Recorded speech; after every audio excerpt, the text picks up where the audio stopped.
cried yourself to sleep every morning after you tunneled up, wailing for your mommy. Billy smirked, rubbing his swollen blackened hands together, eagerly anticipating a fight. Weeping and wailing like a worthless little malady full of embalmer's juice. Yeah? Joe just grinned wider.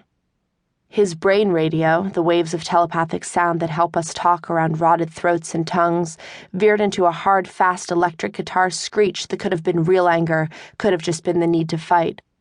We'll see who's spitting up formaldehyde by the time He grabbed me hard enough to snap bones, hauling me straight off my feet. I shrieked, groped behind me for his neck and throttled until I heard rattling teeth, felt blowflies and carrion beetles turn to mush and juice beneath my fingers. He wrenched my hand away and threw me in the damp riverbank dirt, trying to straddle me, but my legs are stronger, and a few kicks sent him sprawling on a layer cake of dead leaves. The gang surrounded us to watch, the eagerness for good bone-breaking fun stronger than any flesh hunger, all except Link, who hung back, drawn and worried.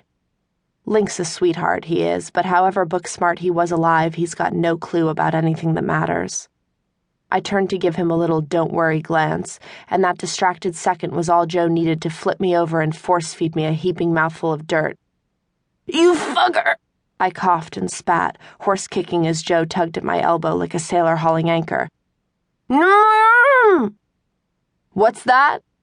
Joe laughed a groaning guttural sound that would make a human crap bricks and yanked harder.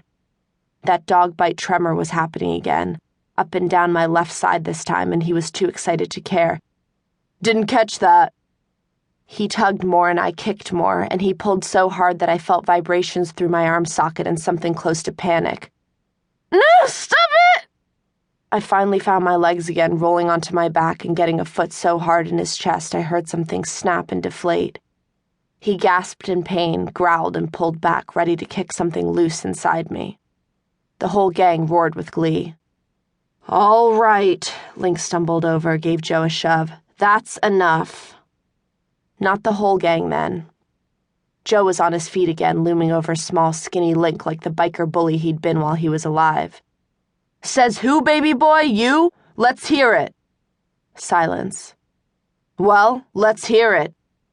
Easy there, murmured Florian, holding up a flesh-stripped hand, but with Teresa away or asleep we had no fearless leader, no rules to stop us. Not that she cared much either. Link stood his ground, glaring. Joe let out a wet, congested hiss from deep in his throat, the warning of a worse beating than he'd ever given me or anyone else, and as he crouched ready to spring on Link, I touched his shoulder. Joe. I used my low, growling voice, the one he liked. Stop. We could all hear it in our heads, Joe's brain radio cycling down from hard, screeching electric guitar to a soothing acoustic strum.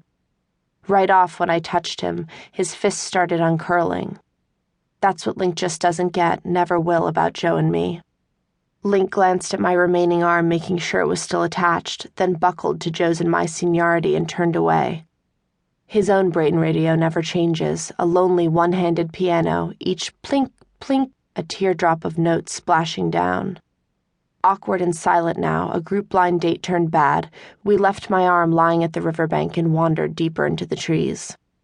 We hadn't gone 200 yards when Link let out a sudden excited arpeggio, still hollow and lonely, and we all caught the scent. Deer, again. Link stood waiting, silently challenging Joe not to let him go chase it. An indifferent little skirt on Joe's guitar strings, hunger beating back rage, and the tension broke. Link turned and vanished after that good meat smell. We stood there, shaking, waiting. The Who's like to make fun of how we walk, and it's true, we can't really run, can't manage much past a stagger.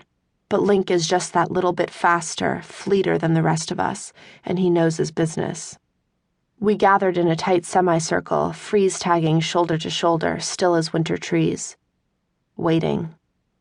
A big, beautiful stag rushed terrified into the clearing, Link right behind it as it bounded the wrong way in its panic.